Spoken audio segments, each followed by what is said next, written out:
Ladies and gentlemen, welcome to the Ravinia Festival. Please note that the taking of photographs, including the use of camera phones and the use of audio or video equipment, is strictly prohibited. As a courtesy to the artist and your fellow patrons, please ensure that all mobile phones, pagers, and anything with an on-off switch have been silenced. We appreciate your consideration. Thank you for making it a great day at Ravinia.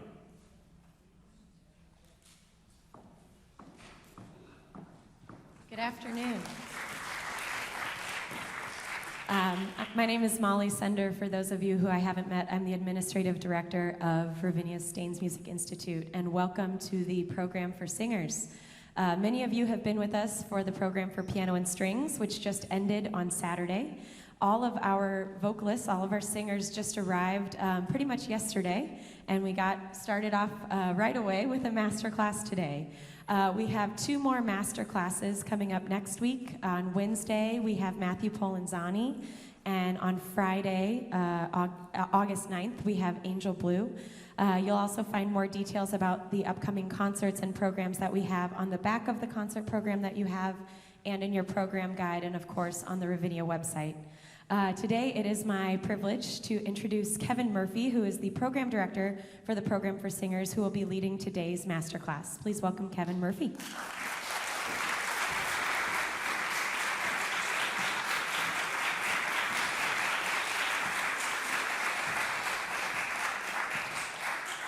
Thank you. I'm so excited to be back. I look forward to this all year long, and we have some really fine singers and pianists for you to hear this summer. I'm so excited about our faculty. We've got some exciting concerts coming up, so I hope that you can all come and join us and support us like you always do. We really appreciate it. For master classes, I was just talking to the singers yesterday. A lot of musicians love to do master classes, and then a lot of musicians don't love to do master classes. And why wouldn't they love to do a master class? Well, especially for singers, it's kind of, you know, when you're working with a teacher or a mentor, you're kind of opening your soul up. And when you work on technique or expressive things, it's kind of like working with your psyche. And then doing that in front of a bunch of people in an audience is even more difficult. But I think it's a wonderful opportunity for you to see a little bit behind the scenes of what we do here. You know, every teacher brings something different to our faculty. Some people work more on technique, some people work more on language, some people work in a combination of music, language, and technique, and all of the above. So we're going to have some interesting people to hear today and some interesting repertoire. You'll see on the program that everybody's listed 2 choices. That's just, we might move on to something. It might be interesting to hear something else. Sometimes we add an aria just for interest, but this is, of course, primarily a song program.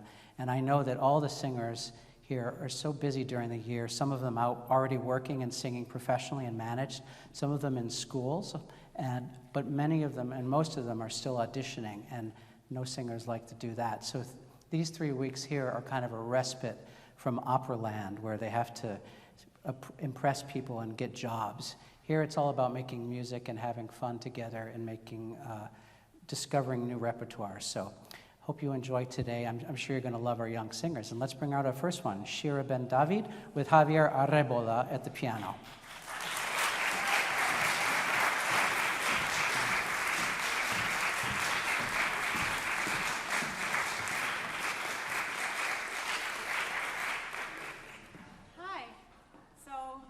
Shira Ben David, and I would like to sing for you Adieu de l'hôtesse arabe by BIZET.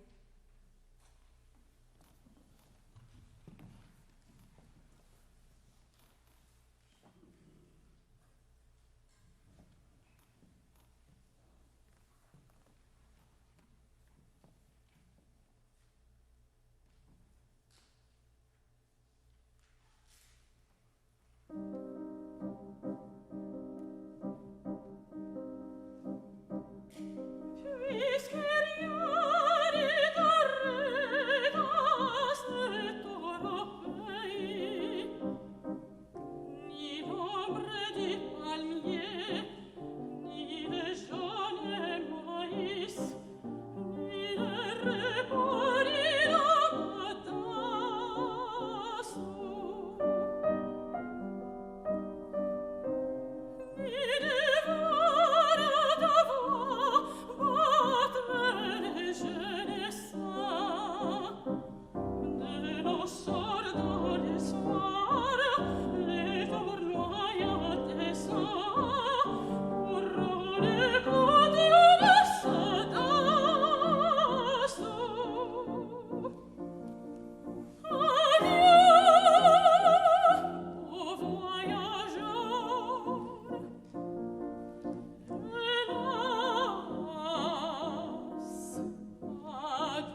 Bravi, both of you. Does everybody know this song? Who doesn't know this song? It's beautiful, isn't it? You got the translations there? Is everybody blushing a little? Do I have my kids here? I have 2 kids in the audience, 3 kids in the audience, so maybe they should be. This is R-rated, maybe a little. No. It's such a beautiful song. I just heard, just so you know, getting through it as a singer is tough. I mean, it takes a lot of endurance. It doesn't sound that hard, but it sits in the cracks. And Shira does it so well. I just heard it last week. We were in Israel together. Shira's from Israel. And so we were in the Middle East, and so we hear a lot of this kind of flavor in the music, right? And it's grown leaps and bounds since I heard it about a week ago. Thank you. And Shira's a performer, I know. She doesn't like to sing as much in the practice room as she likes to sing on stage, which is great. And Javier, of course, is always brilliant. It sounds great, you guys. Really, it's beautiful. Just singing it in tune is difficult, and you do it.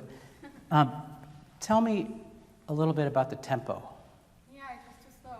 It was too slow. Or not as flowing.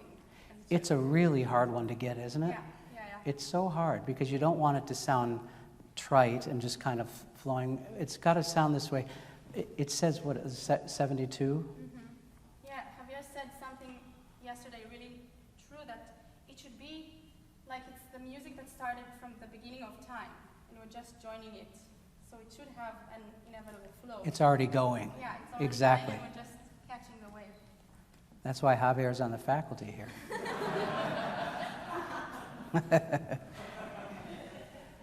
That's a great quality. I wonder, I always struggle with it myself when I play it or work on it, and I play with it up and down. I mean, it says 72. You guys are maybe a little slower than that, but maybe there's something, even sometimes 72 is too slow. I read an interesting interview once with Karajan in the New York Times, not so long before he died, and they were asking him about tempos, and Karajan's tempi were often quite slow and indulgent, right?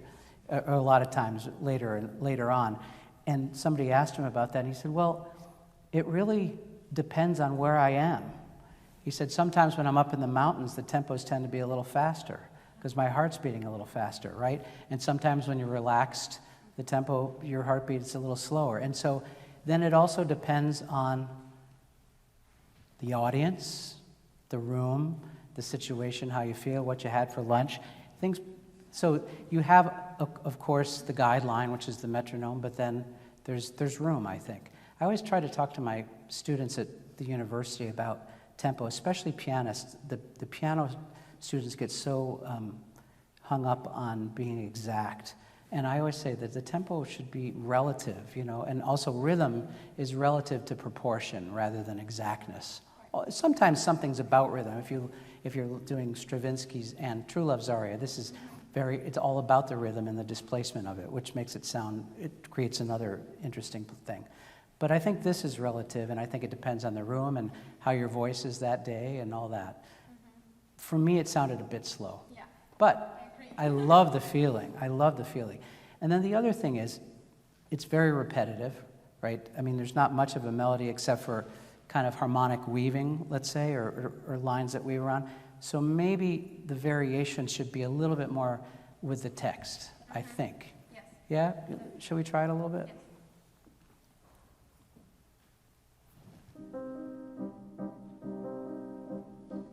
I like that.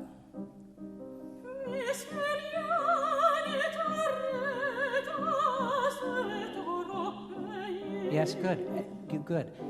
And then, so Javier's got this rhythm that kind of is continuous and it just keeps going. But inside, you can maybe find a little bit of rubato. Sometimes you can be on the back of it and sometimes you can be on the front of it, and don't feel bad about that. Let's try it one more time.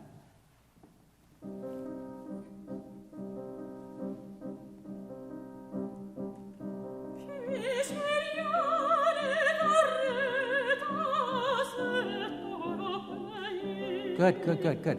Now, tell me one more thing. What is going through her mind? That's a good question. probably the oldest or the oldest of the hostesses in the desert. This is how I see it. Okay. And she's sad that he's leaving, but she has this feeling of you choose poorly. You choose poorly. Yeah. I like that, yeah. That's good. It's not exactly clear to me when you start. I'm not sure if you're sad or if you're mad. It's a little bit of Carmen too, right? I mean, Carmen does the same thing in a different situation. Try it one more time, just to measure before.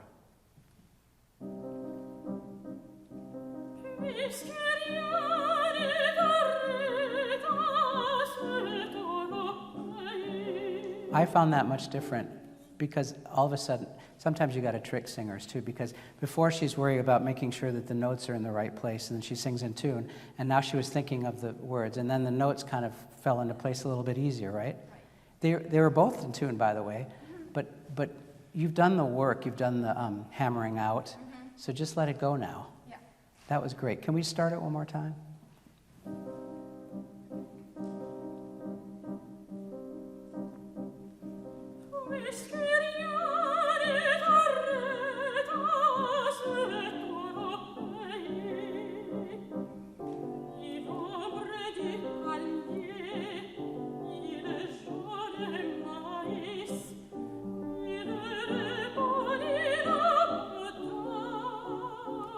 Good.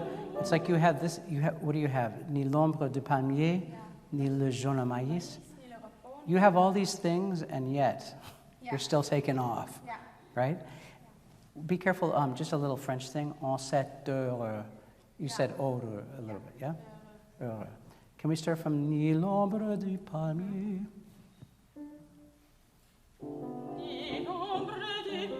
Try. It's very difficult, but try not to think about the beats. Okay. Yes. Just think about where the text lies, and you know what the beats are.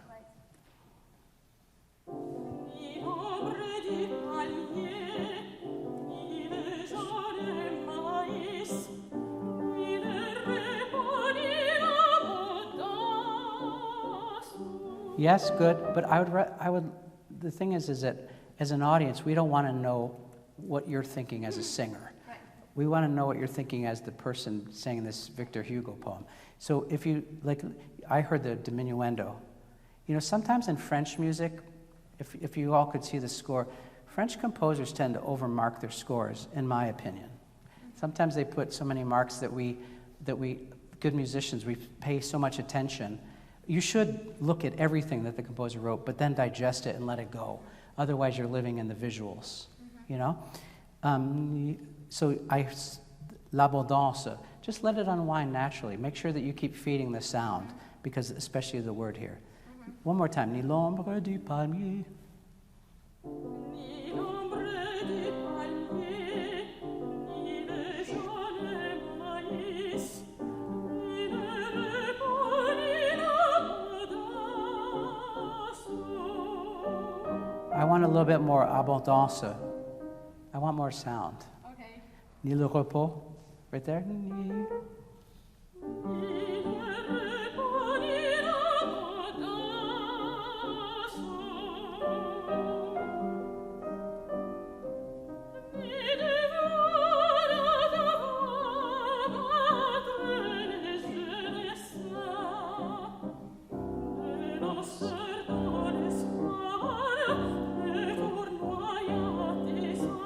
Good, very good. And then you just have a bit of a variation here. Soir, this new interval. So don't sing it like it's da da ding da dee da da da da dum. Soir, it's got to bend a little bit. Trust yourself. Maybe de nos sœurs.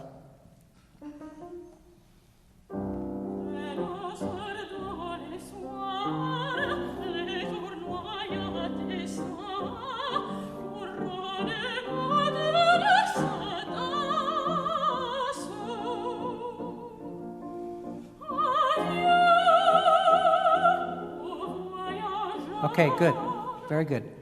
The F is the soprano's enemy, right? We don't love it. But think about ah. Sing the D before it once. I could. I sing an ah. You can. No, just sing the ah alone once. Just the note on ah. Ah. No, don't think of where you're going. Just hit it. There you go. Now go adieu from there. Now adieu.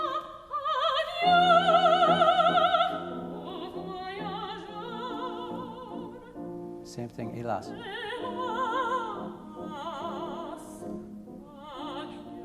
Good. Yeah, should I keep going? Yeah.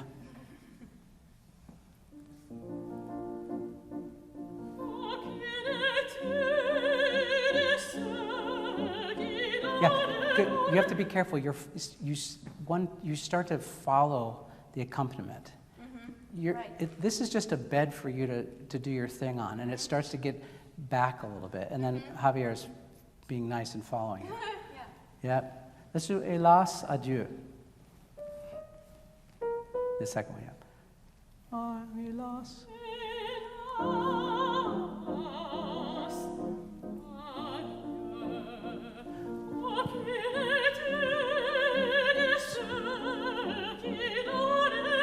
Keep going.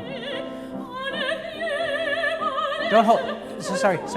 Don't hold. I see your eyes go back when you think vocally. You got to keep drawing us in. Even if we don't speak French, you have to will them. You have to take them by the scruff of the neck and make them understand what you're saying. Right. Okay, connais-tu de ce?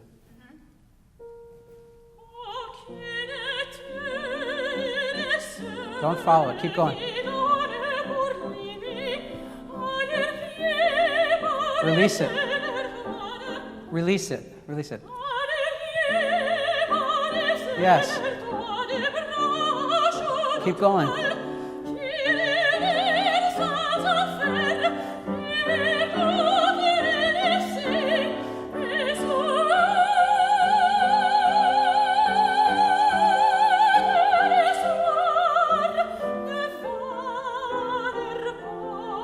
Very good. Okay, much better, much better. You're starting to release it. So singers are so worried about hearing a sound that they don't want to hear, and so they sometimes protect. Like you do a little bit on a souhait. Yeah? But everyone is fine. Yeah.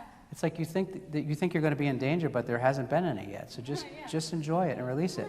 And then don't manage the next part where it tends to slow back down and come back. Just think the thought a little bit more, and that'll give it for you because you've already worked on it. Where we start? Qui reveut sans effet.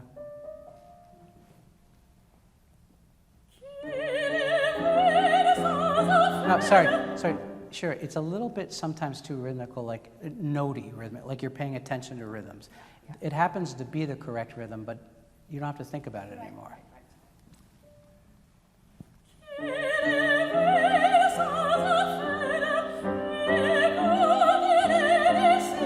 Release it.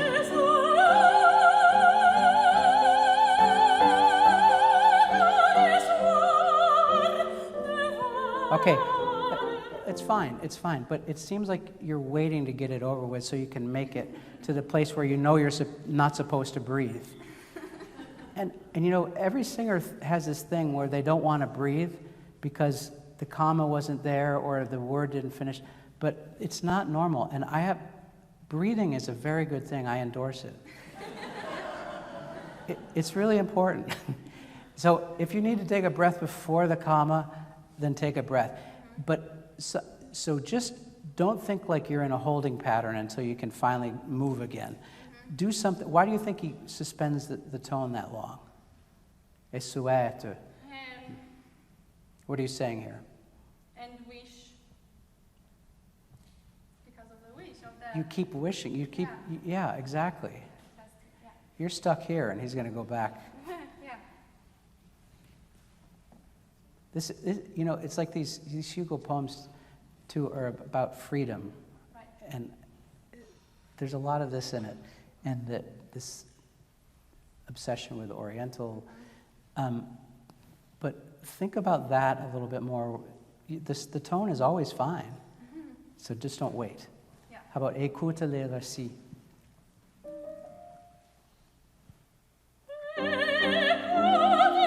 Okay, sorry, can you just say it once to me? Écoutez les récits. Écoute Écoute Les, yeah, say it once from qui rêveur, sans en faire. Qui rêveur sans affaire. Écoute, Le récit. yes. Et souhaite le soir. Good. Now pretend that you were this girl and you were like in a movie and you had to say it. How would you say it? I mean, imagine the way she's Qui feeling. rêveur sans affaire. Écoute le récit et souhaite. Good. Say Esueta differently because you know he wrote it a certain way. Try to interpret that in a way that you could speak it. I think this is very important. I work on speaking with singers a lot because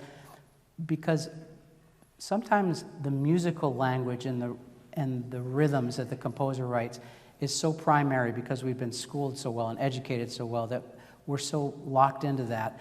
And sometimes you have to release yourself from the music and remind yourself, even though you know it, to what it feels like when you say it so that you can see how the composer married the two.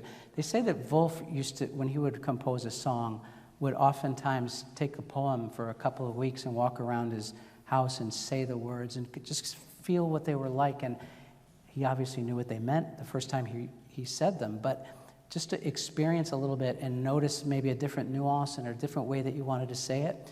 And so I think it's important for us to constantly remind ourselves and do it too. I do it as well, even when I'm just playing a piano accompaniment, because it makes you think of colors without even having to impose them, you know? So say it one more time. Qui rêveur. Qui rêveur sans affaire. Écoute les récits et souhaite le soir devant leur porte assis de s'en aller dans les étoiles. That was beautiful. Except when he writes esuete, it's kind of out there in forte. Right. I thought you said say it in a different manner. Ah, yeah, different than what you did. Okay, fine. Yeah. Say it one more time.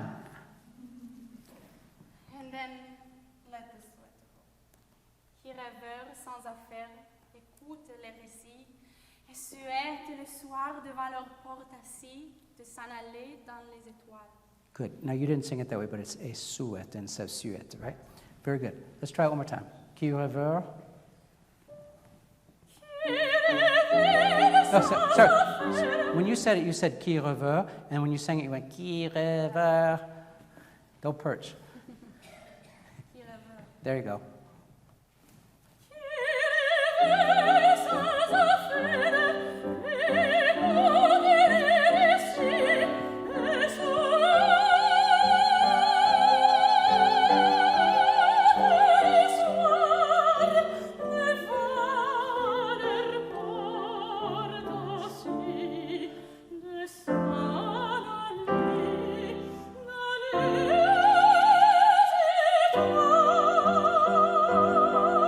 Okay, very beautiful. Lots of good stuff. Now, the way you say assis, descend, aller dans les étoiles, it feels a little bit like a German person might shape something. And Shira is German.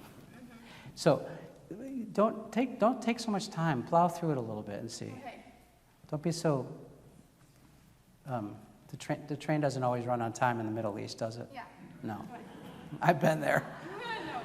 Although I run an opera program there in Summer Opera Tel Aviv, and last summer we started everything 20 minutes late. This year was only 5 minutes late, so I'm making progress. Yeah.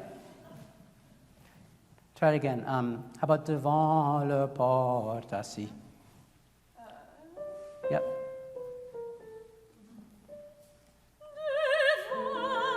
No, you're following rhythms again.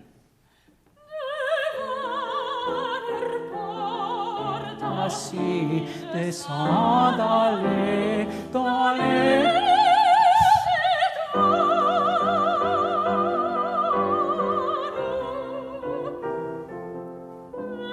Yeah, Shira, it's got to be more from the gut.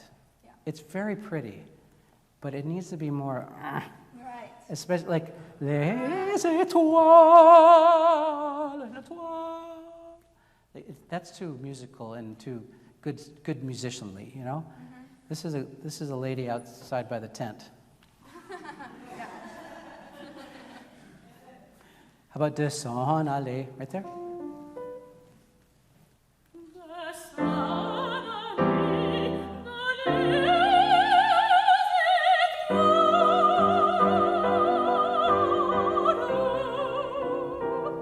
Hélas. No, it's got to be deeper. More pain. Right there. No. Can you close it more and deeper?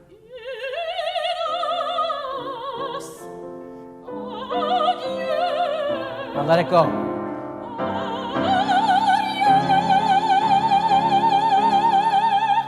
Yes. You see? Yeah, see, they wanted to clap. We love it when the singer, when we feel like it's near danger. It wasn't dangerous, but we don't want to protect it. Right. Because, and then when you do that as well, you don't hold back, and then you allow your support. I always liken it to, like, if you're playing tennis and you swing the racket, and halfway through the shot you regret it. And so you kind of pull back. Well, that doesn't give you the shot. You might go too far left or you might go too far right, but then after you hit the shot, you adjust afterwards, but not during. Never, ever during. Okay? Good. I'd love to just do the very last bit, which is the coda, which is difficult. But you sang it so well. Thank you. How about the last hélas, hélas? Maybe page 26 there. Hélas, adieu, souviens-toi. Before the last high adieu. Okay. This same spot. Hélas. Deeper. And deeper yet.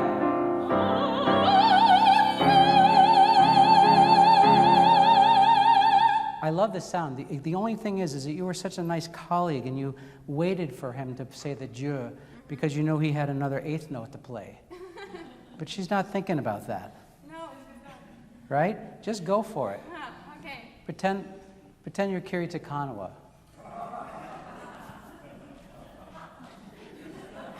What I mean by that, and I don't mean to... What I mean by that is, Kiri has a way of kind of doing her own rhythm and tempo. And sometimes what I mean is there's a freedom there. And sometimes we have to play catch up with it. But I admire it because she's not letting anything hold her back. And she's in rhythm with herself, is what I mean. And that's a good thing, especially when you're Shira can plow through repertoire like anybody else. She learns music in a day and stuff, but sometimes that diligence, you have to let go of that. Yeah. I always say you have to counterbalance your natural tendencies. If you're a schlep, then move it. And if you're one that's always on top of it, you can afford to lay back a little bit, you know? Yeah. So, and some of us are somewhere in the middle of the spectrum. So we always have to know who we are. And then kind of counterbalance it. Right. Yeah? Let's try it again.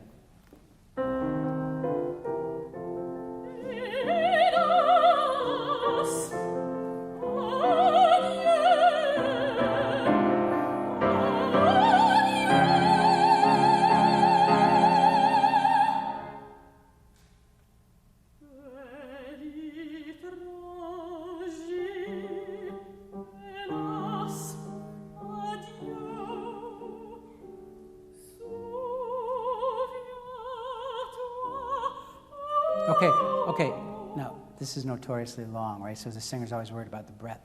But don't worry. If you're going to take a breath there, then sell it to me. Don't, souviens-toi, souviens-toi. I try not to take it. Take it.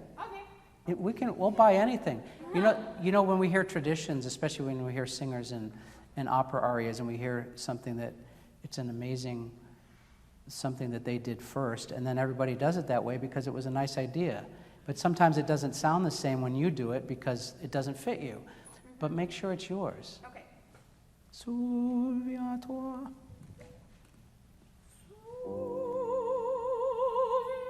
Wait, there's got to be everything in that sou.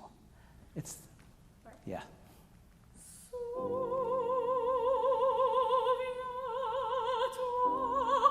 Wait, but you don't want to accent it, right? Toi.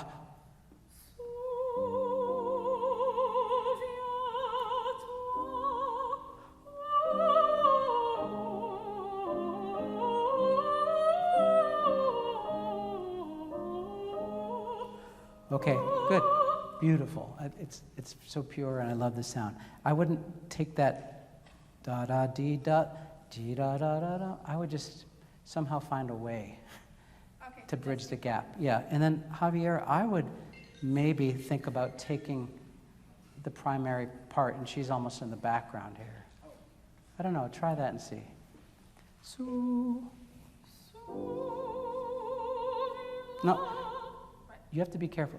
I had a friend of mine studied with Daniel Barenboim, who said to him, and this always struck me, and I try to think about it, but I don't always do it. But he said, Daniel Barenboim said to my friend, when you put your hands on the keyboard, make sure you know what you want to hear, and be intentional about it. And so don't let it just happen.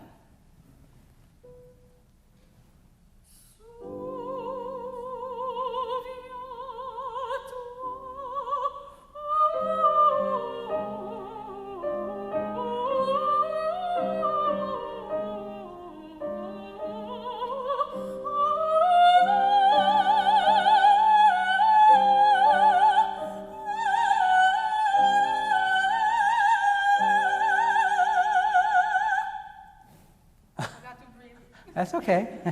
It was good play. Look, can you do the trill with a little bit more ooh in it? Instead of ah, oh. Try it. Yo. Okay. Yeah. Okay, then if you're going to do it there.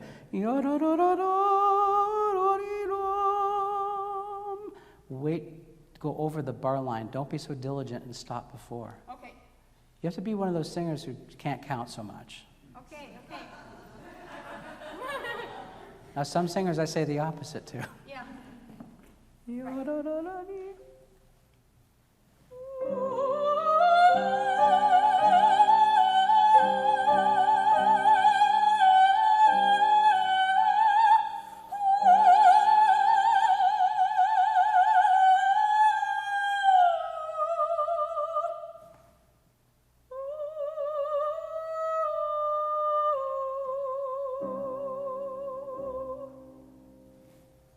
You're like one of those metal detectors. You can always find the center of the pitch no matter where you came from. That's good. But look, do the trill one more time and just play with the rate of the trill. Don't just launch into a generic trill. Like, maybe a little slower? Yeah. Just see where, like, in other words, notice where your tone is and then notice where you're going, and don't make the two so different. Try to join the rate of the trill with your tone. Tone's more important than the rate, because that's what gives you the expression. Right on the trill.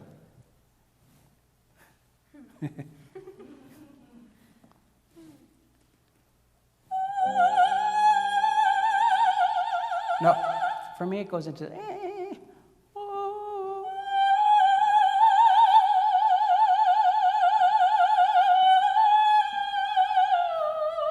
I like that better.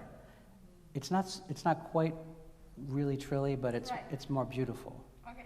But I would try to find how much trill you have in that place. Try it one more time and do it a little slower now. The rate of the trill, and then you have to remember this is an after. It's a Nachschlag. It's not right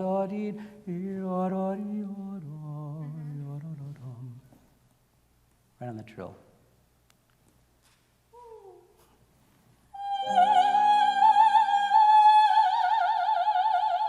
No, wait. But that's pretty. Yeah. But try it a little slower. Just try one where it doesn't quite launch in all the way. Like in between. Slower means like should linger more on the. No. Slower. The rate of the trill. Oh, it's easy for me to say, right? Yeah. Just experiment with it.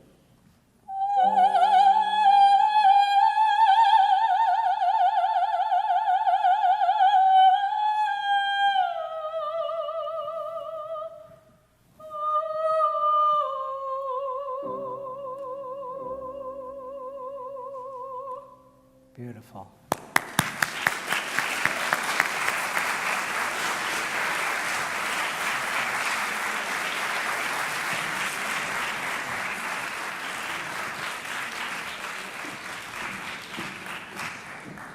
Who we got next? Come on out.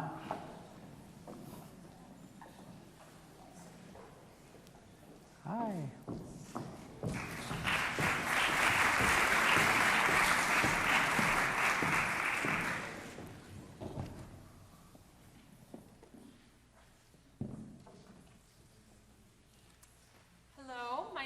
Ashley Dixon, and this is my pianist, Jonathan Gmeinder, and we are going to perform L'île inconnue from Berlioz's Nuits d'été.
Beautiful, just beautiful. And you got all those notes, Jonathan. Terrific. I don't like to play that one. Berlioz is so hard on the piano, and he wrote it for piano first, but all of his writing is so orchestral in my mind, and it's hard to really capture it on the piano as well as you do with the orchestra. Same thing with Mahler, but I think somehow Mahler is more almost enjoyable to play on the piano than Berlioz is. But beautiful playing, great. Jonathan's new this year. We're happy to have him on the staff. Great. Now, I know Ashley from San Francisco. She's been singing at the San Francisco Opera, and she was an Adler Fellow, and she was just in Carmen. and I saw her, and also Rusalka in June. Tell me, where do you imagine yourself when you're singing this, or the person who's singing? I think they're like maybe standing on the dock about to go somewhere and being like, look at what we have, where we can go anywhere. You know, we're in the ocean, like we can technically go anywhere. And the wind is blowing, and I mean, it's just very majestic. And who are you speaking to? My lover, or, you know, whoever it is of the day, I guess. But I mean, what is your part in the relationship besides it's your lover? What is my part in the relationship? Yeah. Are you the decider? No. You're not. No, because I'm asking, you know, where do you want to go? We could go anywhere. Yeah. You know, look at all of these things, you know, and paint descriptive pictures of this boat.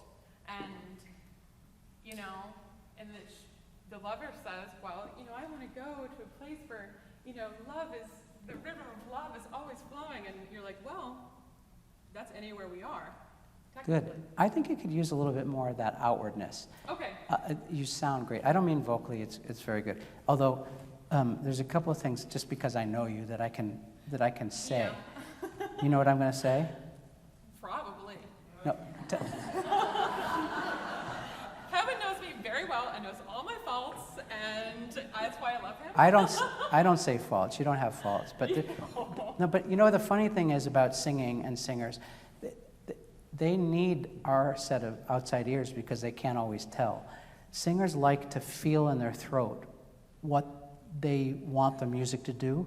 I call it physicalizing your musicality. You want to feel the music inside. And sometimes, or if you perceive something low, sometimes you get low to get there because it feels like this is a low song for you, right? But it's not really. So it's almost, think about the water image. I mean, it's almost like if vocally, every voice kind of has a center of gravity where it sits. So don't think about, I'm saying this in general, but a little bit in this piece as well. A singer shouldn't think about accommodating the tessitura or where the notes sit. Like if it sits low, don't make yourself go low to get it. Stay in your center of gravity and bring the tessitura to you and feed it through your own center of gravity. It's like a buoy in the water. You know, a buoy knows where it wants to sit. If you drag it underwater, and you let go of it, it'll always rise to the top because it knows where it sits. And the same thing for a voice. So don't tell it to go down. Okay. Like for instance, when you say, la voix enflée sonale, there you get low because it sits in that kind of weird place for a mezzo, right? In between land, right? So, but if you just say it clear in your center of gravity, say it once. La voix enflée. La voix enflée sonale. Enflée sonale, right? Right, now just sing it there. No la voix enflée. Oh yeah. The bottom of the page, yeah. La voix enflée sonale. Wait, see how you want to go sonale, sonale. Okay. La voix enflée sonale, la brise va. Right, you have to trust your voice is already pretty and warm enough that you don't have to add something on top of it. That's all. Just a little reminder. Okay, let's go back and start. So I think I could use a little bit more of that.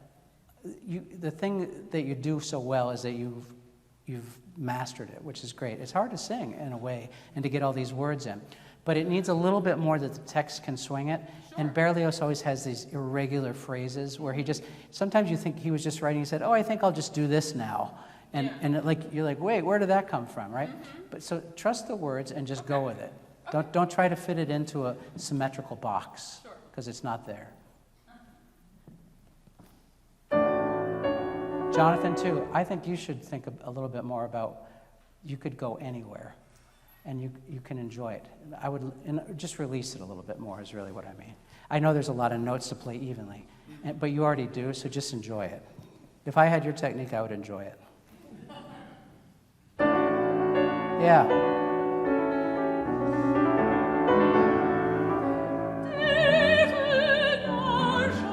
Yeah, good, good. That's good. Your face is saying it, but I hear dites la jeune belle. It can swing a little bit more. Okay. Yeah? Maybe the measure before?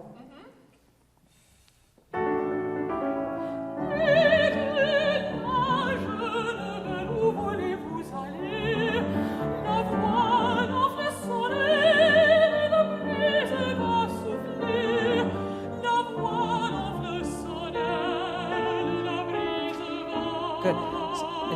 It's pretty. It's pretty, but I need more punctuation and stuff, you know. Sure. La brise. Okay. It's not that there's a rest, but otherwise it's like a run on it, Yeah. you know? Sure. How about la voile? No, la voile. Yeah.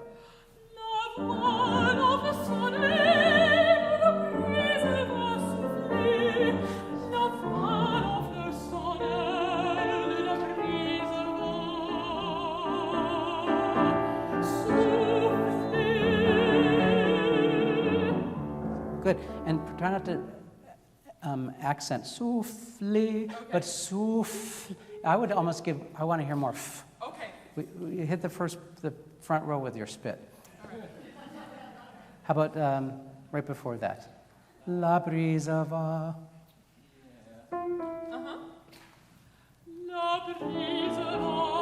Wait, good. Can you take it up a step? Just there. La brise. You just give her the notes. You don't have to play it. Right. Now another half step. Yeah.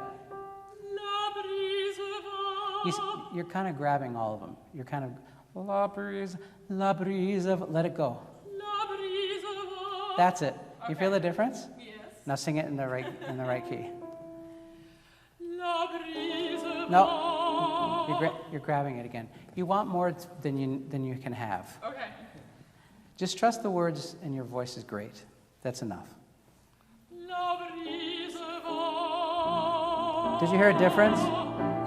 Wait, what was the difference? You raised your hand. I saw you, Jennifer. But singers need to hear it because they don't believe sometimes. Sometimes it takes 100 people to tell. Right? Nobody believes it, but it's like when you finally release it, it goes out. You don't feel it as strongly, but it really works. And it's a hard spot, I know.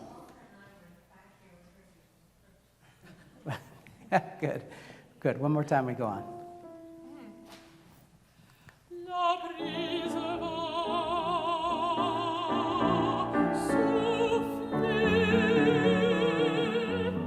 It's a little souffle. No, this su is su. Say it. Better. Say souffle. Now sing it. No, I feel like you're coloring it a bit, like su. E. There. Sing it up a third. Right. It should feel like that. Okay. See, that's where your voice sits. So make sure you don't adjust where it sits for the note. Just make yourself feel that same thing and go down. Sing it one more time there. And then go back down.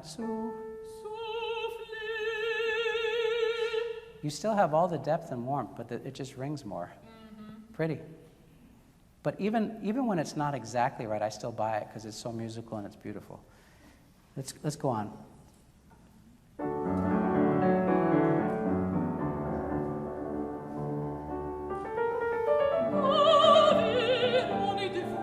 Yeah, good. It's good. Guys, for me, the tempo is a hair sober.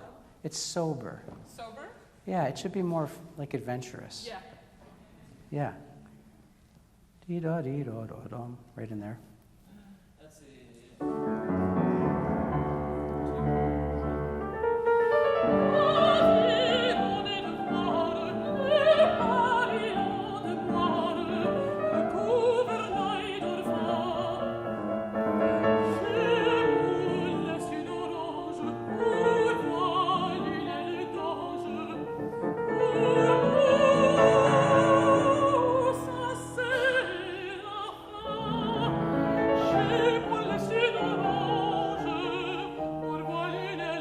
Good. There's one of those places where you can kind of play a little bit with the timing.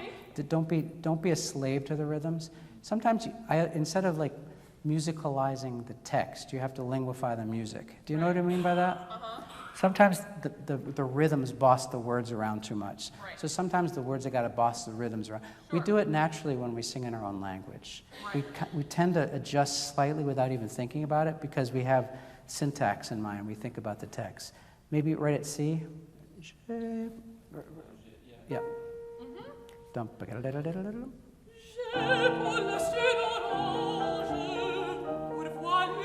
That's it.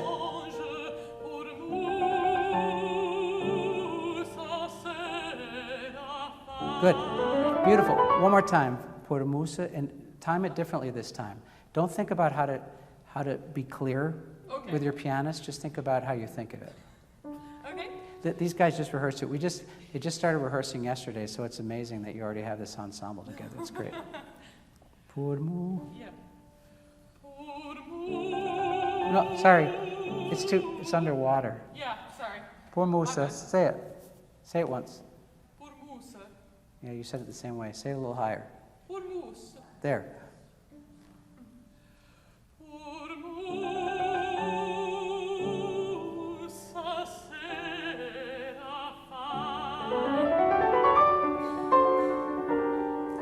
Good, sorry.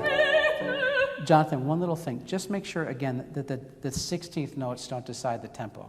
Yeah, I'm slowing it down. Well, yeah, you've practiced it enough, and we won't know if you drop one. I mean, the goal is not to drop one, but, huh? Yeah. But I think it's important to keep them in the swing of the music, or else it starts to get a little maybe rate it da-da-da-da-da-da-da-dum. Yes, good.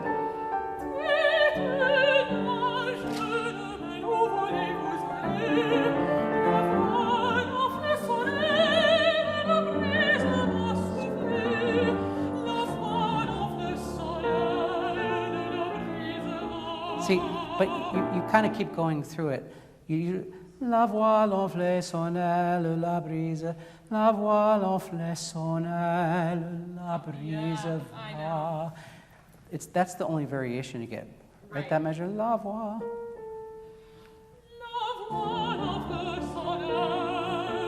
I did it again. Yeah, Sorry. comma, that's right. Do you want to look at There's it? a comma. No, there's a, there's Okay. a comma there.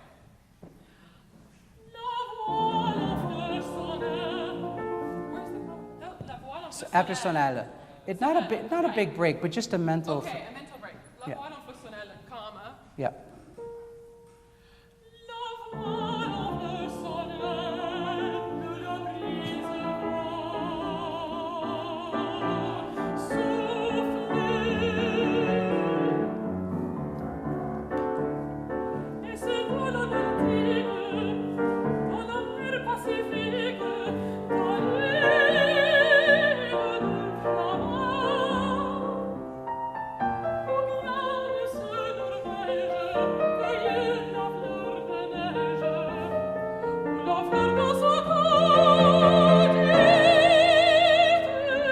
Okay, good. You have to, I think you have to think a little bit more of a visual of each of the places that you say. Sure. You say "Est dans la Baltique." You're asking, right? Yeah. Think of one little visual to think of each one. The Baltique, the Pacifique, Java. What about Angsoka? I've never been there. No, never been there. What would you think of a little visual to think, because Okay. otherwise your face is alive, but I don't hear the underpinning. Sure. What would you think? Give me just like one descriptive word for each one. Okay. I think like the Baltic is kind of mysterious. Okay. And the Pacific is very wide open. Okay. And the island of Java is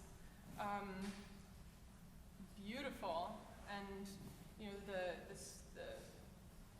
And then you have you know the Norway. The snow We is, go visit Niels there. Yeah, is delicate. Yes. And Angsoka is the best place to be. Who knows? Lots of flowers there. Okay, let's try again. Let's jazz it up a little bit. Yeah. Cha, cha,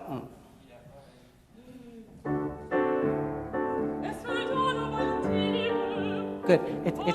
It's very unpianistic. I know it's hard, but you're doing a little bit what I do. So when in doubt, just make sure it sounds kind of okay. But I would commit a little bit more. Like risk it being a little bit too abrupt or something in the left hand. I don't know. It needs a little bit more incision, maybe.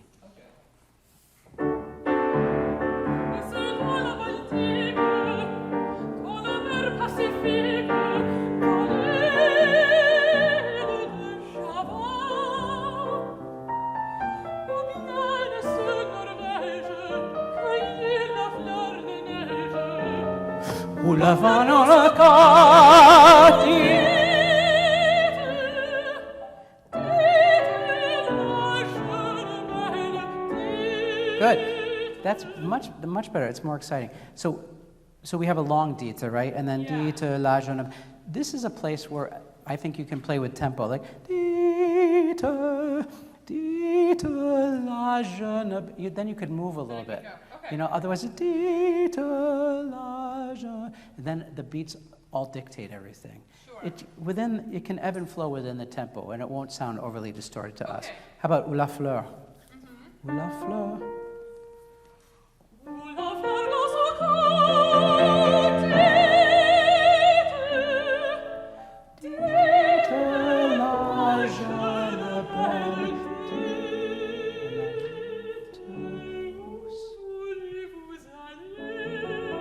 Yes, good, great. And then Jonathan, I know it says a tempo, but something happens. Ooze into it. Exactly, ooze into it. That's a good way of saying it. I can ooze, let's see. Maybe from E to... Sure.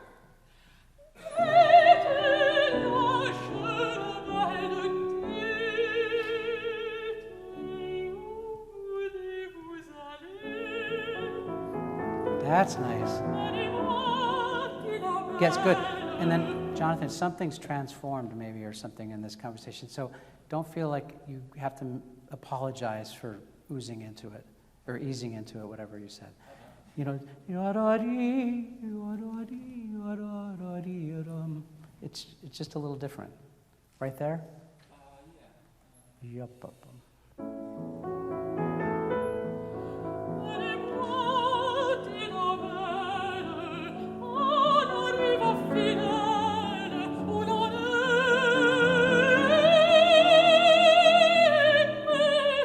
Good. So again, don't touch bass with the beats.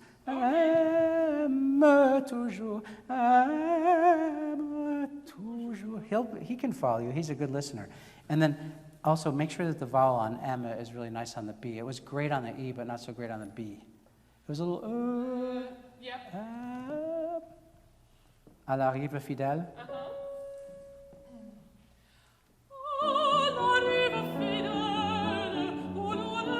No, sorry.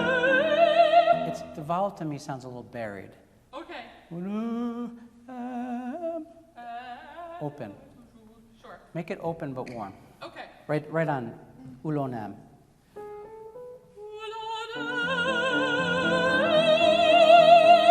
Okay, good. That's good. Now just caress the interval. Now don't make it sound so No, but that was it though. That was great. Yes. Okay. Don't manage yourself so much. You're good. No, let me try it again. Can I go from the phrase before? Yep. From just mais et moi or à la rive? À la rive fidèle would be fine. À la rive fidèle, où l'on est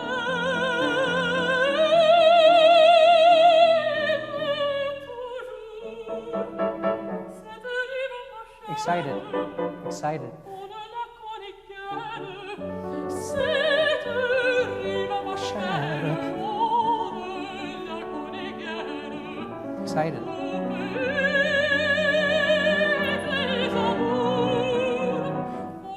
Yep. It's the problem with 6/8 sometimes is that 1 and 2 become 1 and 3 or 1 and 2 Yeah. become very strong. Right. And so they dictate everything. And so you have to fight it. Cette rive ma chère, on ne la connaît guère. Cette rive ma chère. You kind of have to move it a little bit. And Jonathan, you can help with that. Right there? Yeah.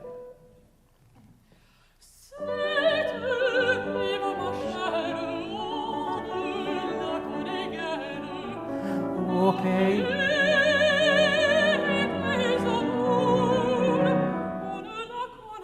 Yeah, and there's when he takes away the motor, then you have a little bit of time. Des amours, on ne la. It's not on ne la, right? How about au pays? See, somebody's calling from Angosca there. Yeah. Angsoka. Au pays. No. Ooh. Yeah. Say oh. Oh. There. No. You still want to color it. Say oh. Oh. Just a plain O. Oh. Au pays. No, it's ooh, oh.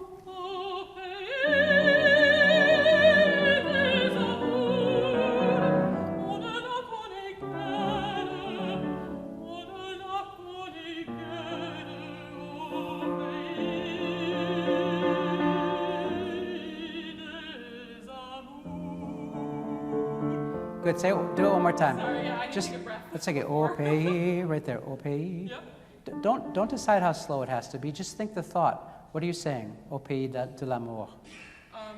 It's a place of. It's a place of love. Yeah. It sounds sad. It sounds Yeah. sad. You should want to go there. Yeah.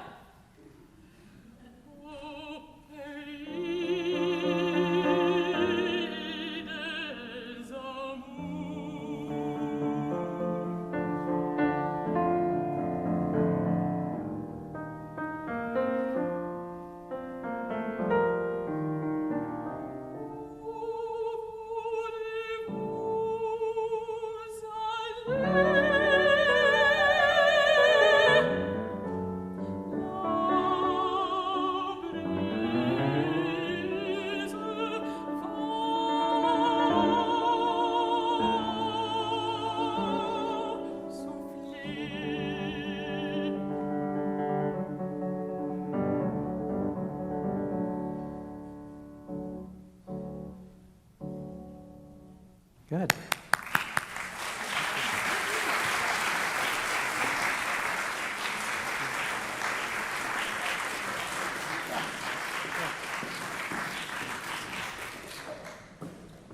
Is it Nick now? Yeah. Nicholas.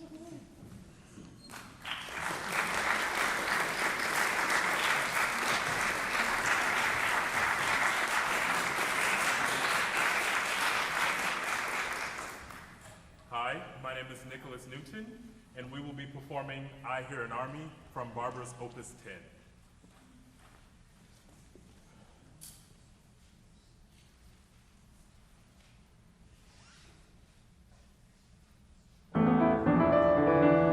I hear an army charging upon the land, and the thunder of horses plunging foam about their knees.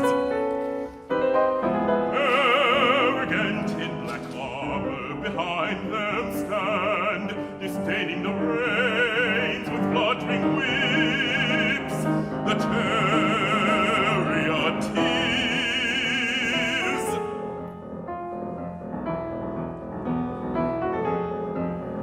They cry unto the night their battle name.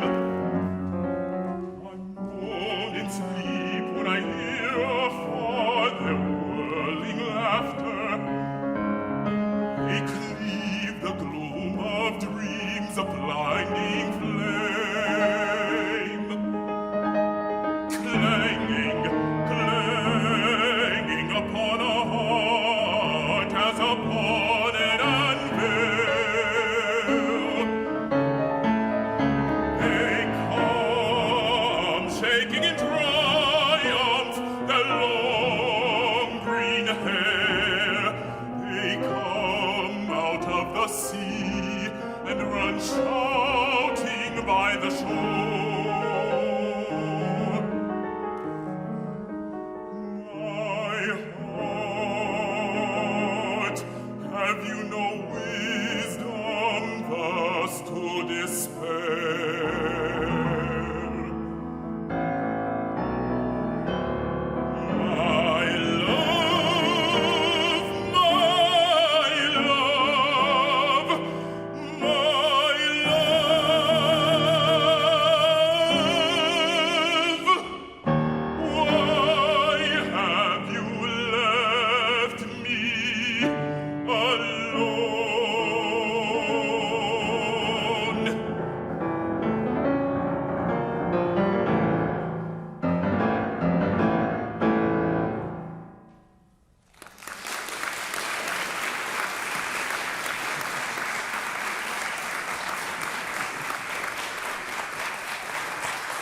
BGH likes your voice. Sounds good in here. I heard Nicholas in New York in a really dark church with equi acoustics, but it sounds great in here. Really nice to hear you. Great. Have you been singing this song for a while, or something new? For my first graduate recital. First grade. 2017. Okay. These words of Joyce. Sometimes when we sing in English and we're English speaking, sometimes it's easy to even kind of take it for granted because we know it so well. So it's always useful to kind of go back and think a little bit about, what do you, tell me about this guy. He's someone who I believe is describing all the things he dislikes about the love that was lost. So I think that the army and such is a person that my lover left me for. And it's not exactly the same, but its characteristics, it's many things that I'm not, I believe. So What does that mean? For instance, disdaining the rain, that could be used to describe someone who's just uncareful, uncaring, and things like that, and which is why I believe he goes back to the end and says, why have you left me alone? You've obviously gone with this person. So. Can you relate to this person? Not really, but Okay. I can imagine Okay. how that would feel. It's kind of interesting, even the way you described it was a little third person-y. You know, it's interesting. You ever heard people, like, anybody watch the Actors Studio? Yeah? Like, I always find that fascinating, and hear the way actors talk. And singers are really actors in a way. I mean, we have text, obviously, that we deal with, and so there's, even when it's just a song, it's kind of a mini drama. Yes. And this certainly is. And Barber sets these texts of joy so beautifully in these three songs. But do you ever notice sometimes when you hear an actor speak about their method, some people are method actors and they have to live it and be that person. And then some people, you know, can just think about what they ate for lunch and make you believe that they're just ripping their hair out, right? And so you seem to me like to be kind of an analytical guy, is that right? Yes. See, I got that. I don't even know him. We just met. But so when you're that guy, you have to find a way. I would be the guy that says I when you describe. Some people can say this person thinks, but I would say I, just so that you can personalize it more. And it's not that you have to walk around with your head in the clouds or something, but maybe think a little bit more personally and think how you can find something in you to bring it out. Otherwise, it sounds a bit at arm's length. Not vocally, though. Vocally, it's great. And then you also just have to trust. Your voice works really well up and down, so then you have to release it and don't make sure. Yeah. You know? It's a little bit like I was talking about the tennis analogy before. Like you just have to release. Or when you throw a dart at a dartboard, right? It might go off the target, but you can't like walk it there. You do have to throw it. And so that's what the practice room is for, and then you just do it. Let's start it again and find, people talk about diction, right? So diction's important, but don't think of it just in a mechanical way, but think of it is important for us to understand what you're saying, but on the other hand, it's also important to use the text, and in this case, in this song, you certainly can, as an expressive device, that the consonants kind of give you something to lean on. And also, when I always try to tell this to young singers, when you're singing something that's really pounding on the voice, if you think about leaning on the text harder than you're leaning on your voice, that'll sometimes help proportion what you need to do to make the sound come out, and it gives you something to lean on a little bit. Can we start it again? Jonathan, too, I would say the same thing. I would let it go. It sounds great.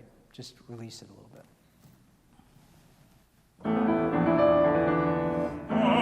Okay, good. So it's an awkward start already. We don't know where the beat is, right? Ba-da-dum, ba-da-deem. Yeah. I would make sure that you both feel it together, so that, because the singer sometimes has to guess where it is. Okay, here we are.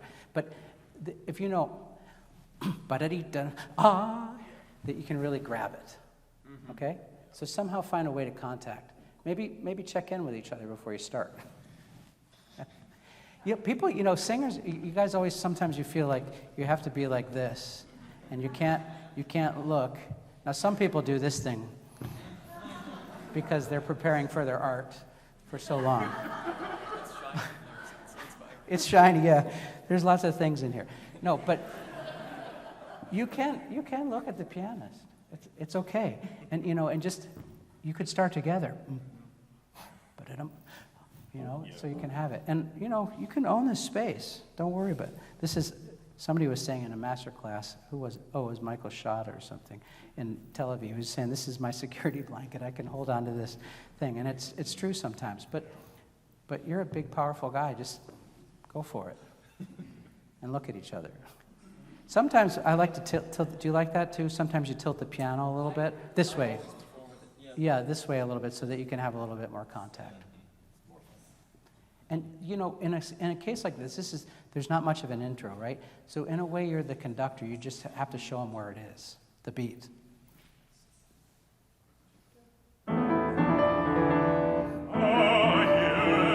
Okay. Good. You started together. How do you think of this first line? Are you in your head? I mean, the character. The character. I'm calling you the character. I think it is my reaction to hearing the first measure of who the character is. Well, don't you think that it's already going on? Yeah, okay, yes. Maybe. Sure. But what do you hear an army, but how do you feel about it, this army? Threatened. Threatened. Okay, you don't like it. But I feel it's a little linear. I hear, and I would just like pull it out and let us know what you're thinking in your head. Like you have all these sounds going on in your head, and then it explodes, and you give it to us. Oh, okay. Look, also, Jonathan, da-da-dum, ba-da-dee. Make sure that you really play them with the gesture that they are. Don't just kind of get it in the right place. It's risky. You might hit the wrong note on the top, in other words. I've done it many times, but it's okay. No, sorry. See, I hear, it's very lyrical what you do. I hear, which is nice. Yeah, just go for it. I hear an army charging upon the land. Good. Can you just start you just stand there and like, we're your audience, you start it alone and just sing the line however you want, in any rhythm that you want. I hear an army charging upon the land. Good. Now what's the first vowel? I hear, I. Try it again. It's low, right? It's in the middle, kind of in that middle. But again, just pick one and commit to it. Okay. And if it didn't work, go back to the drawing board. Just on your own. I hear an army. It's a little bit like when you want to go swimming and you stick your toe in the water to see, is it comfortable? And then you go in little by little. Okay. No, sometimes you just got to jump. Okay. Just jump. Right? Treat it like a downbeat. I hear, not I hear. Yeah, that's you fair. see? Start it like it's a downbeat, like that's the beat. Okay. We start when I say, Okay. right on. I hear an army. That's it. Now let's start together that way. Check in. No, intro. I hear an army charging upon the land. Okay, that for me is much more authoritative. And it makes us feel like already what we hear at the end, like you're just at your wit's end. My love. Right? It's already going on. So that wasn't careful vocally, but it was very good still vocally. So being not careful doesn't mean that you're not always going to get a good result. So don't manage yourself on the way. Just trust. You've done all the work. You can sing well. Try it one more time. I hear an army charging upon the land, and the thunder of horses plunging of foam about her knees. Sorry. Plunging. It's hard to understand. And the thunder of horses plunging. Like in French, sometimes you can add an extra, almost plunging. I would do that. Or German, we do that. Can we do it in the thunder? And the thunder. Oh, sorry. See, I saw and the, like you got your good bassy singery way about you. Just release it. Your voice is so good. Try it again. And the thunder of horses plunging home about their knees. Arrogant. No, see, it's arrogant, not arrogant. Right on it. Un petit.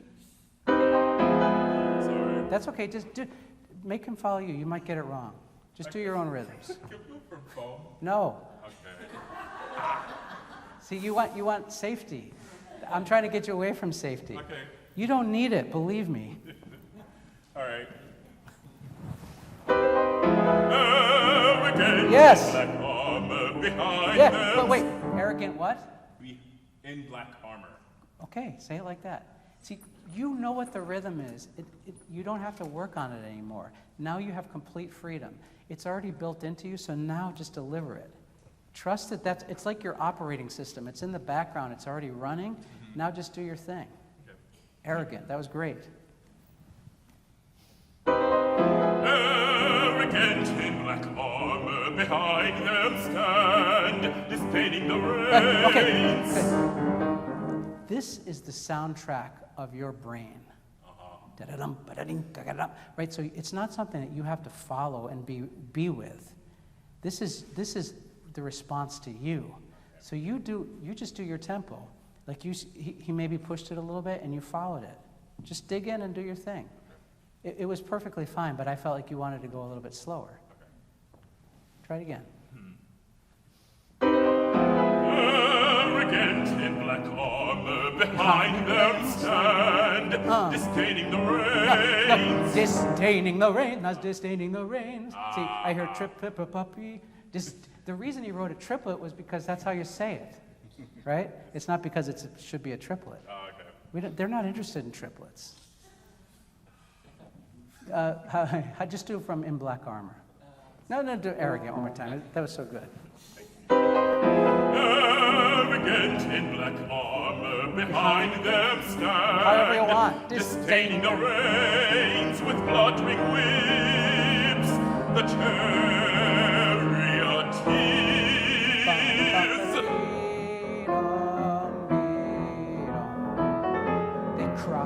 They cry unto the night their battle names. Words. I moan in sleep when I hear afar their whirling laughter. They cleave the gloom of dreams, a blinding flame.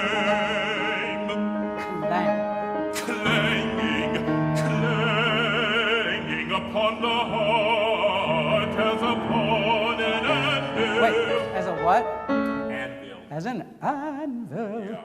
That was great before. It's so unleashed now. Let's do from clanging. Clanging. No? You're good. But you did clanging. Clang. That's like a generic musical thing, but it doesn't have anything to do with this guy in this moment. Okay, Right? I guess I'm doing that because I'm trying to lean into the composition, I know. not oversing. I know why you're doing it, because you went to music school, and that's what they drilled into us all the time. You got to make this phrase, but the phrase has to be related to something. You know, don't worry, you're not banging anything. It sounds good. Clanging. Clanging upon the heart as upon an anvil. They come shaking in triumph their long green hair. They come out of the sea and run shouting by the shore. Very good. I just want shouting a little bit more. They come out of the sea and run shout. I would do shouting. Okay. Yeah? They come. They come out of the sea and run shouting by the shore.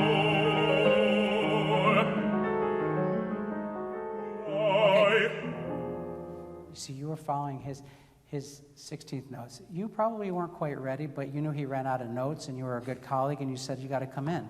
But it's okay if he hangs out on a note a little bit longer. Nobody's going to know the difference. That's the way it dovetails. It's part of the expression. Just do the measure before on shore. You don't have to sing there. Shore. Come in when you want. My heart, have you no wisdom thus to this? Sorry. What? That was good. That was great. Right there, my heart. Jonathan, here's a little trick for pianists. If we have triplets underneath and you play them in a very articulated way, the singer's going to follow that with their ears and count triplets. But if you somehow play it a little bit underneath what his sound is and he can't hear it, now he has to do his tempo. You know what I mean? No, it's true. It comes from a good place because you want to be a good collaborator, but you can't think like that. If you're clear about, if the tempo is basically the same, you both know what it is, so just join up at the right beats and don't follow all the little things. Right there. My heart, have you no wisdom thus to despair?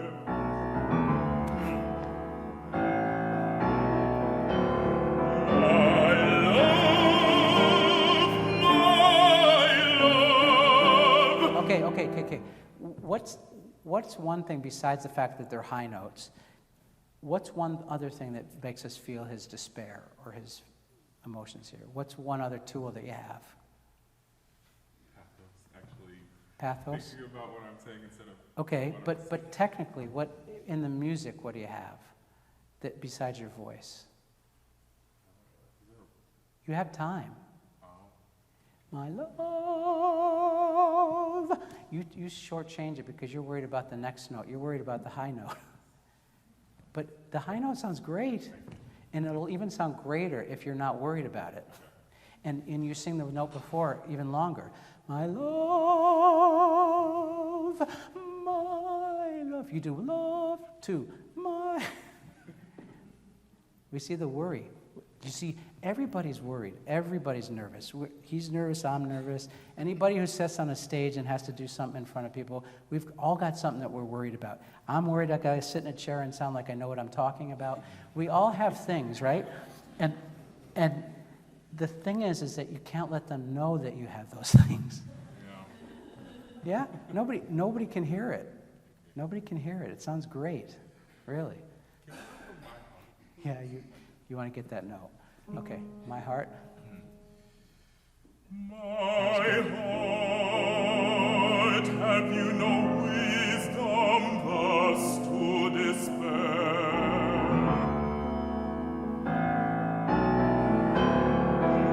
My love.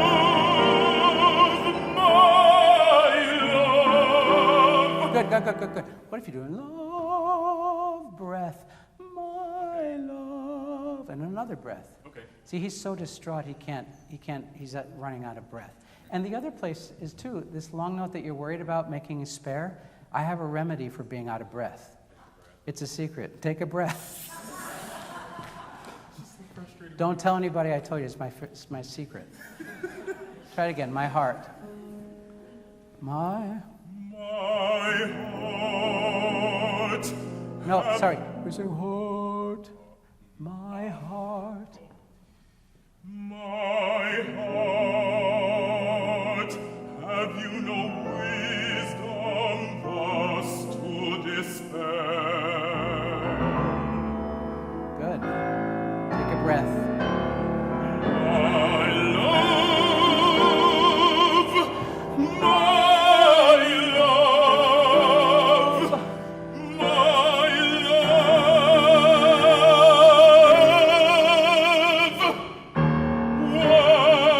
have you left me alone?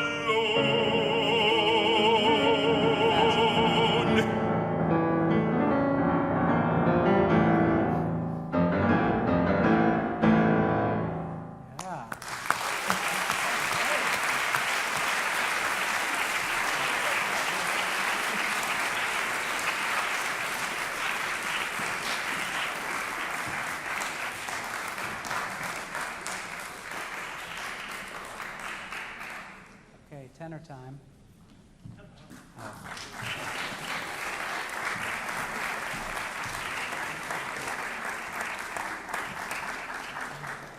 Good afternoon. My name is Dominick Corbacio, and with the help of Nikolay Verevkin, we'd like to perform Strauss's Liebeshymnus.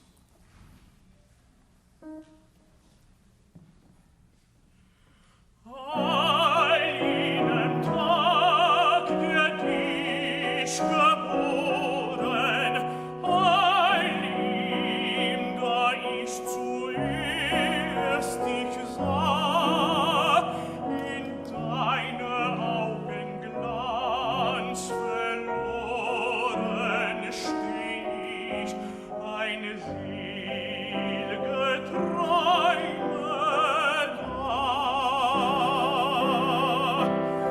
Mir scheint der Himmel aufzugehen, den ich von ferne nur geahnt. Und eine Sonne darf ich sehen, daran die Sehnsucht nur gemahnt.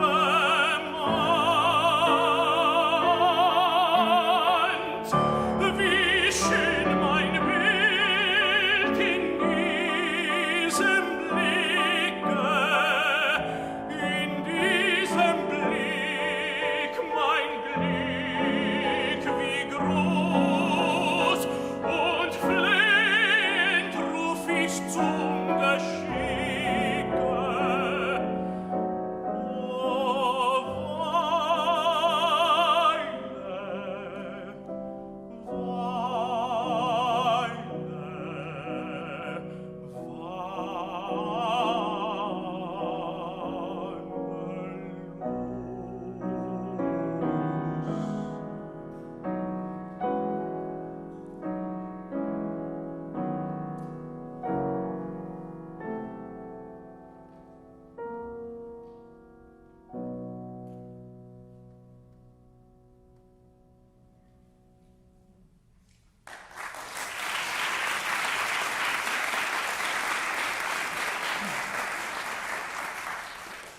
Beautiful, beautiful sound. I met Dominick when he was 17 years old. We're both from Syracuse, New York, and my piano teacher in Syracuse, who's the reason why I'm doing in music at all, because she was a great influence and kind of exposed me to all the right things and brought me to the right places and even went to all my college auditions. She introduced Dominick to me when he was 17 years old, and she was accompanying him and working with him. And Dominick came and auditioned for me here in Bennett Gordon Hall in December. And I couldn't believe it was the same guy. I mean, he was talented then, but boy, the voice has just really grown and opened up. It's terrific. And I kept listening to, I think probably he sang 4 things for me. I think so. Yeah, because he sang the first thing, and I'm like, this is so good. There's got to be a trick here. Let me hear something else. And then that was pretty perfect too. And then he sang the next thing, and that was really good. And it sounds really good. Have you been singing this for a while? Yeah, this is one of the fairly new ones, actually. I learned it at the beginning of last year. What are the challenges? The first challenge is that it just starts. That's right. So there's that, yeah. Not much of an intro. And I mean, there are spots on the second page where it sits kind of right in passaggio land, and so it's kind of tough. But you handle them pretty well. It's great. And what are you thinking about with the text? So yeah, I mean, the first line is, happy the day that you were born. So for me, this is kind of, I don't know if I can say this, it's kind of like a post-coital thing that I'm thinking about. Fine. Okay. In that case, tell me if I'm wrong. Well, that's the great thing about art, is that you can see it many different ways. But I think it needs a little bit more, vocally I think it's exactly spot on, but I think you could maybe give a little bit more exuberance or a little bit more out there-ness. Okay. Tell me, can you say the text to me? Sure. Heil jenem Tag, der dich geboren, heil ihm, da ich zuerst dich sah, in deine Augen Glanz verloren, steh ich ein seliger Träume da. Yeah, say it one more time and just kind of taste the text while you say it. Heil jenem Tag, der dich geboren, heil ihm, da ich zuerst dich sah, in deine Augen Glanz verloren, steh ich ein seliger Träume da. That's it. It's much more, it seems to be like definitely putting on a pedestal, right? Let's start right on.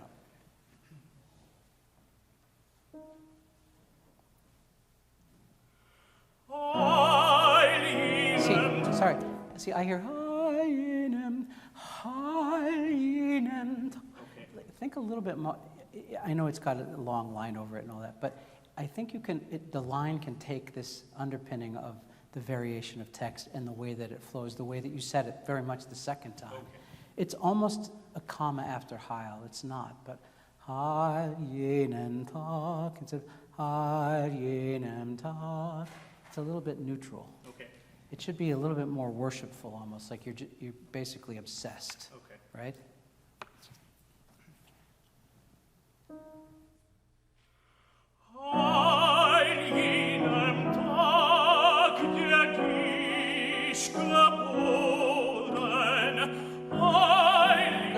Good.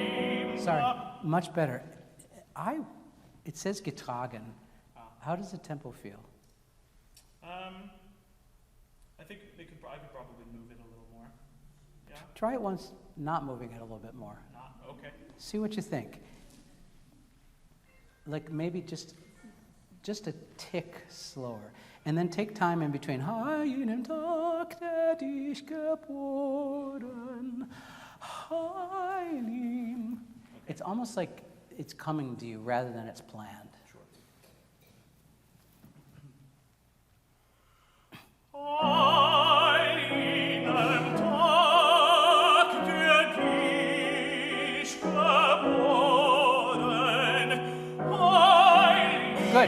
Good. The F sharp, I know. Just commit to it and jump in. Okay. Right on Heil ihm. Okay. I feel like you put a little bit nasal to make it safe. Okay. Heil ihm. Do this once. Go from an octave below and go ha. An octave below the ha. Ha. I can't do it either. What? There you go. Wait, just isolate that once and sing an octave. Give him the bottom. I hear Heil. Yes. How does that feel?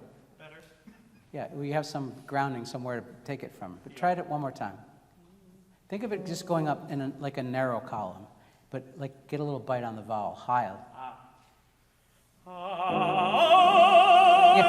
Yeah, but don't push it forward. Just go vertical. You did ha. Don't shove it. Just give it all you got on the bottom and bring the same energy up. Okay. That's better. I see. Okay. You see? Now start there. Try. No. We'll all accept it, believe me. It sounds really good. But I just want you to find your bullseye, that's all. Right away, yeah. Yeah, you put a little bit of a safety valve there, like to make sure if it gets a little bit. Tenors are always worried about around an F or an F sharp, it's either going to be too bright or it's going to be too dark, right? It's either going to get stuck or it's going to be too wide open. Yeah. But if you don't worry, you might just find the perfect one. Okay. Just throw a dart and see where it goes. I hear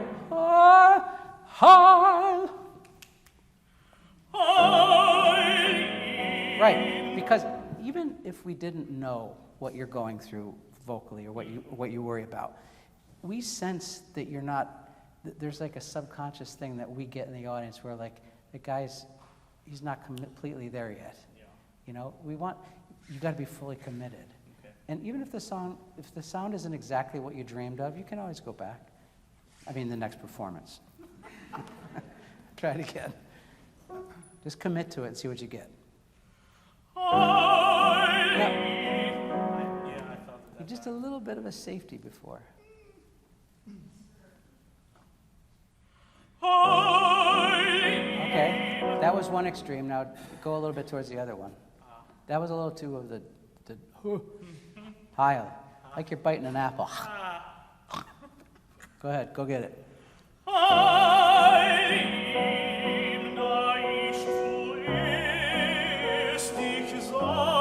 Good, good. So if you do Heilim, da ich zuerst, yeah, instead of da ich zuerst, it's a little bit notey. You kind of have to work it within this. I like this a bit of more getragen. It has a little bit more. It's back. Settled. Yeah. Okay. Heilim.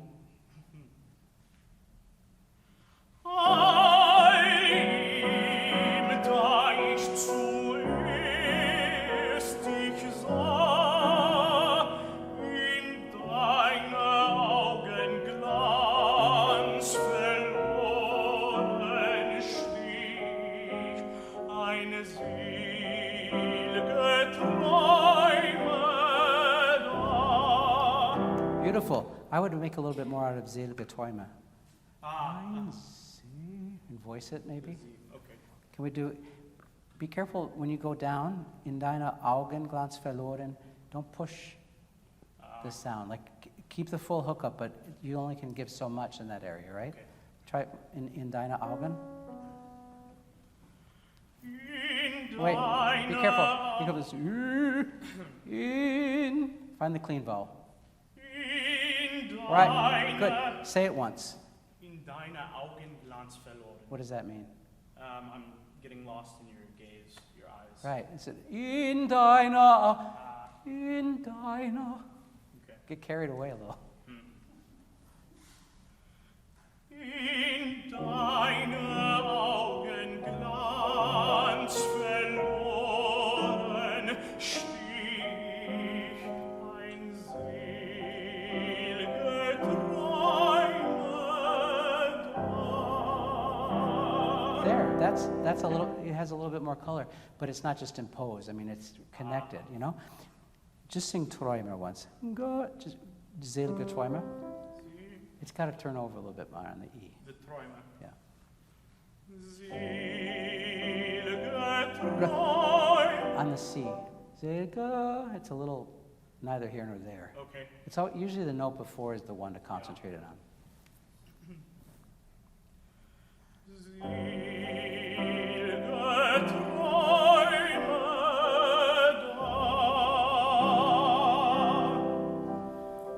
Mir scheint der Himmel aufzugehen, den ich von ferne nur geahnt. Very good. Beautiful. Just sing geahnt once.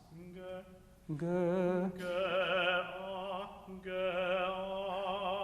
So you're not a baritone, so you don't need to want more sound down there. Yeah. Take it easy. Geahnt. Croon it. You're still going after it too much. Croon it. That's pretty. Okay. The other one just pushes you outside of your vocal mold. Yeah. How about den ich von ferne? Den ich von ferne nur geahnt. Pretty. Sorry. Und eine? Und deine. Und eine Sonne darf ich sehen, daran die Sehnsucht nur geahnt. Look, anybody would buy it, but Yeah. let's try to find a special one. Daran. Daran die Sehnsucht. Try this as a trick. Try to put the voiced z on the note before. Da don di z. Just do it from D Z. D Z. So buzz on the D. The D. Yeah, on the C sharp. D. Just let it turn over. Don't worry about that.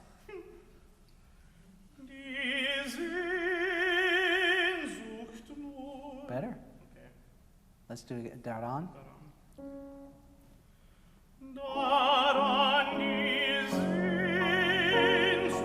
Good. So, but the word has, the word, it means what? Sehnsucht, longing, yeah. Yes? So, daran die Sehnsucht. The word has to release, but the sound is pianissimo.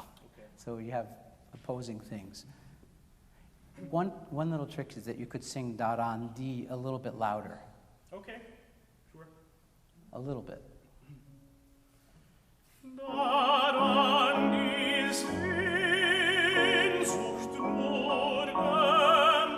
Yeah, good. It's almost got to be like this feeling where you're like biting your hand. You can't even stand it in a way. Okay. It's too easy.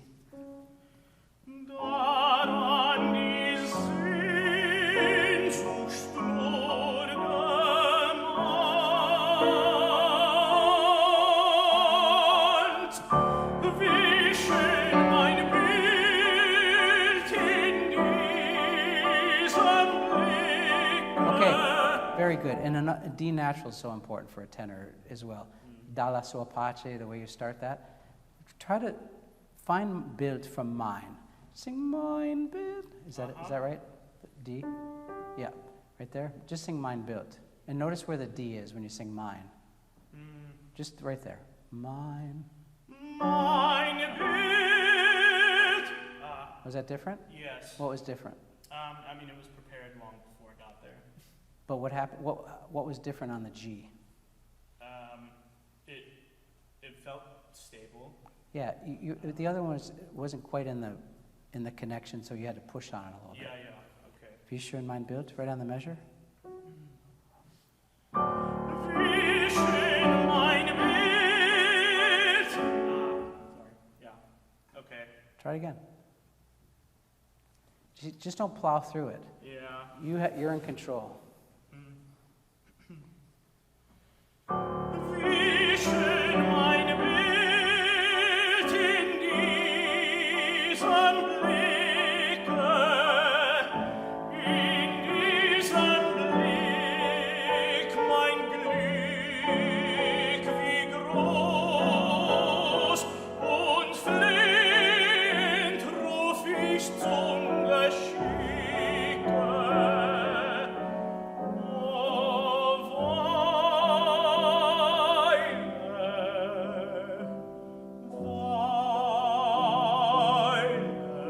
Try that one more time, just Violet, second one, on the B.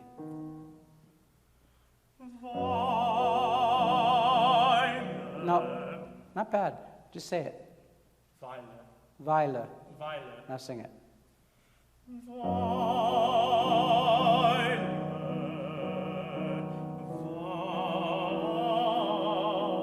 And it's a va.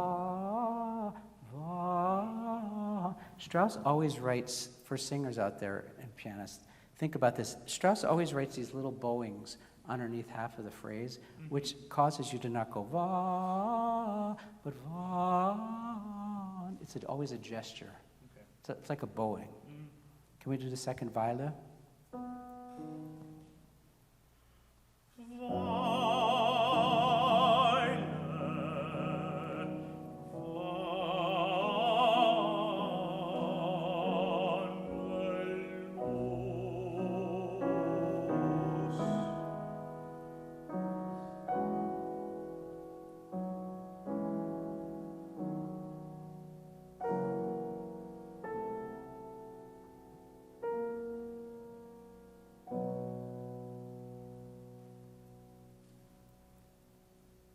Beautiful. It had lots of variations without being fussy. Yeah. That was great. Do you want to sing the cabaletta of Traviata just for kicks?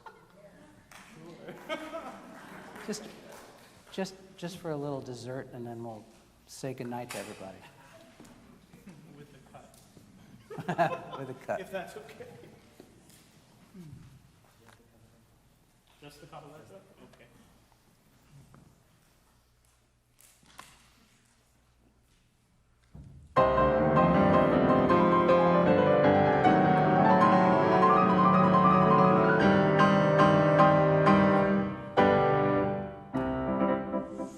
O mio rimorso infamia, io fissi in l'errore, ma il tuor ne sono frangere, il vermi m'allenò.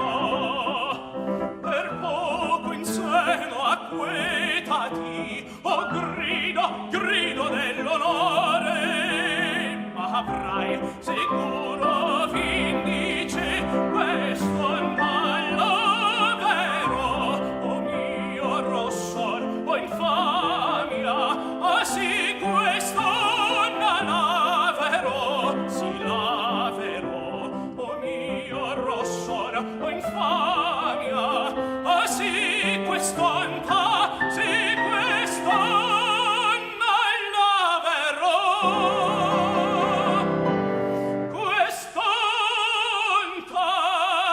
Quest'onta l'averro, oh l'onta l'averro, si l'averro, oh l'onta l'averro, si l'averro, l'averro.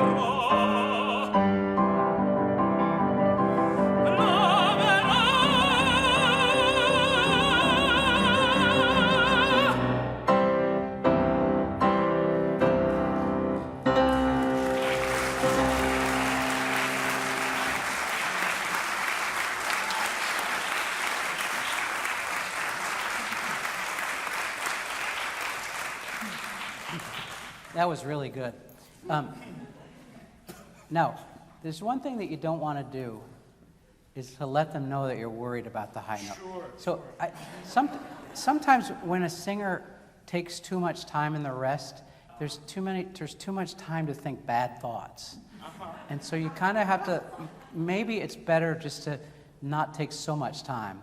La, vero, la, instead of, oh shit. Yeah. La. And then you direct your energy the right way too. Okay. Also, I would take off a little bit more.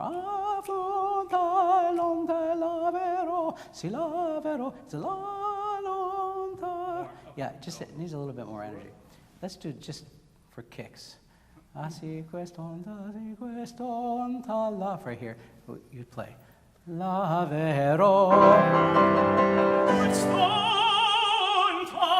Quest'onta l'averro, oh l'onta l'averro, si l'averro, oh l'onta l'averro, si l'averro, l'averro.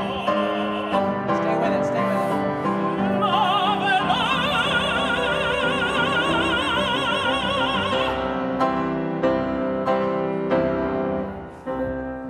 Yeah.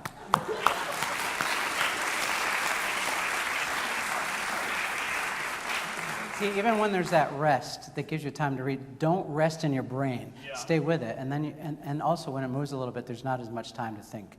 Destructive thoughts, self-destructive thoughts. Great job, you guys. Thank you.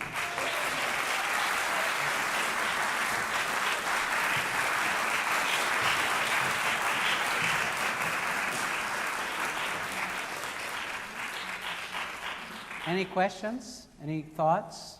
Comments? Well, thank you all for being here, and I look forward to seeing you at all the rest of the concerts and master classes. Thank you.